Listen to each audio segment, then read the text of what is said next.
नमस्कार, मैं हूं डॉक्टर भारती मक्कड़। स्वागत करती हूं आपका आयुरस हीलिंग हब में। दोस्तों, आजकल शुगर की समस्या बहुत ज्यादा बढ़ती जा रही है।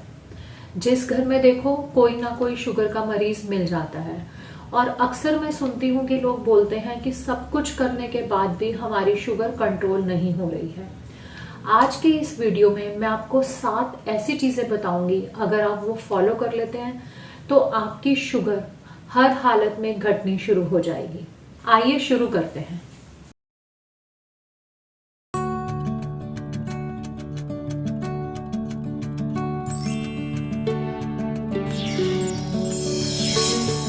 आज मैं आपको शुगर को डेफिनेटली कम करने के उपाय बताने वाली हूँ। इसमें सबसे पहला है कि आप अपना वाटर इनटेक बढ़ाएं।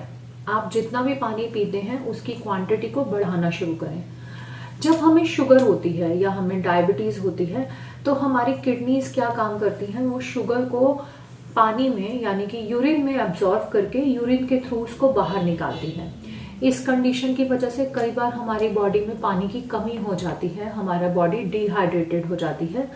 तब हमारी किडनी वो काम अच्छे से नहीं कर पाती है और शुगर का लेवल धीरे धीरे हमारे ब्लड में बढ़ने लगता है। तो ज्यादा पानी पीने से डिहाइड्रेशन नहीं होगी और किडनी जो है भरपूर ज्यादा क्वांटिटी में यूरिन बना पाएंगी, जिससे शुगर की मात्रा जो है, ग्लूकोज की मात्रा जो है, वो ज्यादा से ज्यादा हमारे यूरिन से बाहर आने लगेगी और हमारे ब्लड में ग्लूकोज की मात्रा नियंत्रण में आने लगेगी, यानी कि हमारा शुगर लेवल जो है वो घटने लगेगा।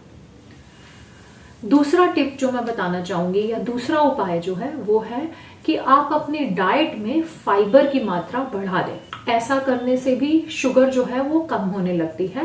फाइबर 2 तरह का होता है, सोल्यूबल फाइबर और इनसोल्यूबल फाइबर। सोल्यूबल फाइबर में आते हैं ओट्स, बार्ले यानी कि बाजरा, नट्स या फिर दालें, जितनी भी हमारी दालें हैं, राजमा है, बीन्स है, ये सब सोल्यूबल फाइबर के एग्जाम्पल हैं। इसकी बजाय जो इनसोल्यूबल फाइबर्स हैं उसमें आते हैं होल व्हीट ग्रेन्स या व्हीट ब्रांड जो है वो। तो हमें शुगर को कम करने के लिए, वैसे तो दोनों तरह के फाइबर्स ही बहुत ज्यादा फायदेमंद है, पर अगर दोनों में तुलना की जाए तो जो सोल्यूबल फाइबर है, अगर हम उसका इंटेक अपनी डाइट में बढ़ाते हैं तो हमारी शुगर जो है वो तेजी से कम होने लगती है। हमें डेली 25 से 35 मिलीग्राम तक फाइबर जो है वो इंटेक करना चाहिए। नेक्स्ट जो बहुत इंपॉर्टेंट है वो है प्रॉपर स्लीप। जी हाँ, अगर आप अपनी शुगर ठीक करना चाहते हैं तो आपके सोने का टाइम और सोने की ड्यूरेशन यानी कि नींद का टाइम, कि आप कितने टाइम पे सो रहे हैं और कितनी देर के लिए सो रहे हैं, ये बिल्कुल इसका ध्यान रखना चाहिए। रिसर्चेस के मुताबिक जिन लोगों की नींद इम्प्रॉपर है, ठीक से नहीं होती है, उन्हें कोई भी मेटाबॉलिक बीमारी होने के चांसेस ज्यादा हैं। डायबिटीज भी एक मेटाबॉलिक बीमारी है। अगर आपकी नींद पूरी नहीं होगी तो आपका ब्लड शुगर लेवल कभी कंट्रोल नहीं हो सकता। इसके अलावा रिसर्चेस में ऐसा भी पाया गया है, जो रात का यानी कि 4 बजे से सुबह 8 बजे का टाइम है, उसमें डॉन इफेक्ट होता है, यानी कि उसमें जो है हमारी इंसुलिन बहुत स्पीड से सिग्नल देती है हमारे फैट सेल्स को, हमारी मसल्स को और हमारे लिवर को कि वो ब्लड में से ज्यादा ग्लूकोज ले और उसको यूटिलाइज कर सके। इस वजह से हमारी ब्लड में जो है वो शुगर लेवल यानी कि ग्लूकोज का लेवल घटने लगता है। इसलिए हमें नींद का बहुत ध्यान देना चाहिए।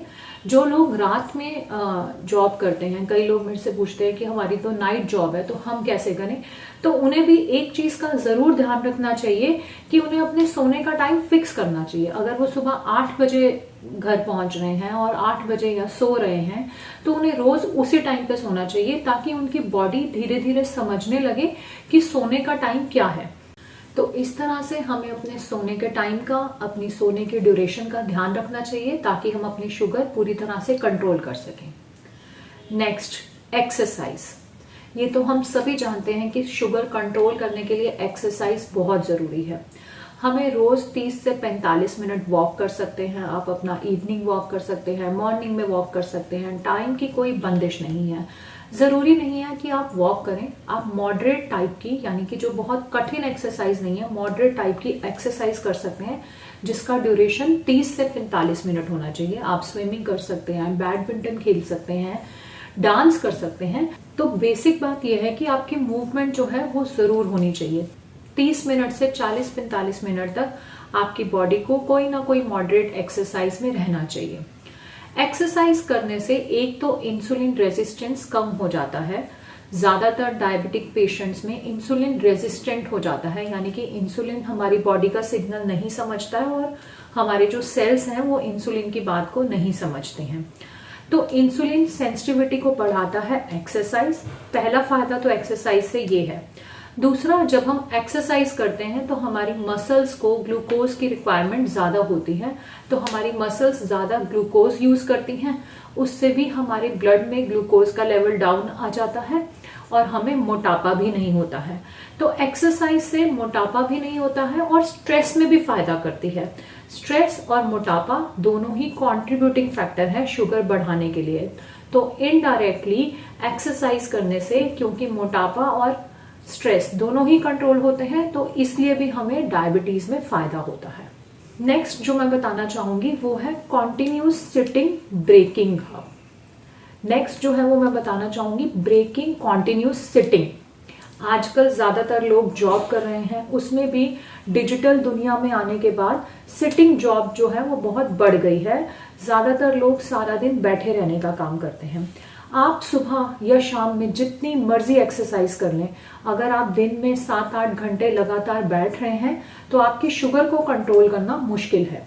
इसलिए आपको जो बैठने का, कॉन्टिन्यूस बैठने का जो पैटर्न है उसको ब्रेकअप करना जरूरी है। तो आप क्या कर सकते हैं, आप अपने काम में हर 1 घंटे के बाद उठ सकते हैं, एक राउंड ले सकते हैं, वॉशरूम जा सकते हैं, थोड़ा सा फ्रेश अप हो सकते हैं। उसके 2 फायदे होंगे, आपकी शुगर तो कंट्रोल रहेगी और आप वापस फ्रेश मूड के साथ आएंगे। तो अगर आप अपने काम पे हैं या किसी भी जगह बैठे हुए हैं तो 1 से 1.5 घंटे के अंदर जरूर उठें, अपने आसपास एक राउंड लगाएं और वापस से बैठकर अपना काम शुरू कर दें। ये भी बहुत जरूरी है।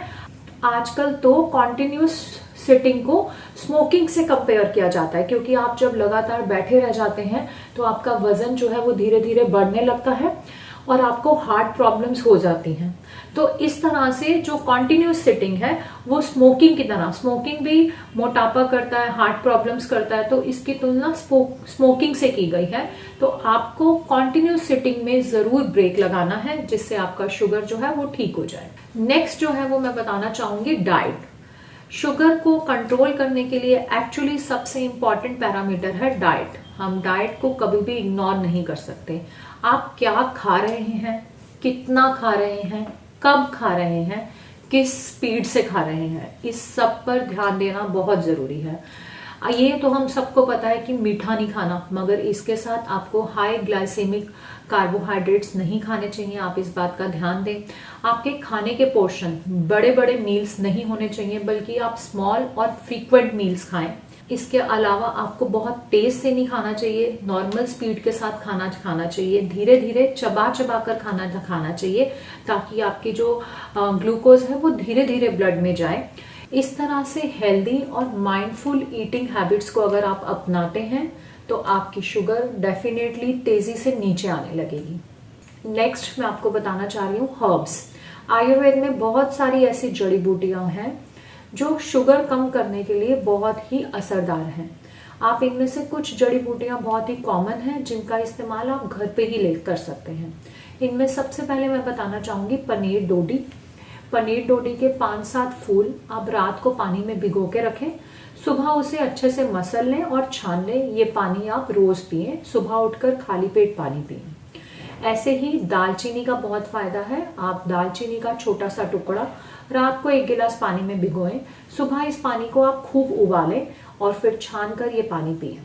इसके अलावा मेथी भी बहुत फायदा करती है। आप मेथी दाना 1 से 2 चम्मच रात को 1 गिलास पानी में भिगोएं, सुबह इस पानी को तब तक उबालें जब तक कि पानी आधा ना हो।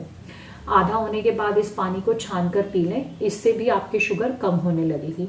इस तरह से फ्रेंड्स, आज जो मैंने आपको टिप्स बताए हैं या जो शुगर को कंट्रोल करने के लिए उपाय बताए हैं, ये बहुत ही इफेक्टिव हैं। आप जरूर अपनी लाइफ में इन्हें अपना कर देखिएगा और मुझे कमेंट बॉक्स में जरूर बताइएगा कि आपको कितना फायदा हुआ। धन्यवाद।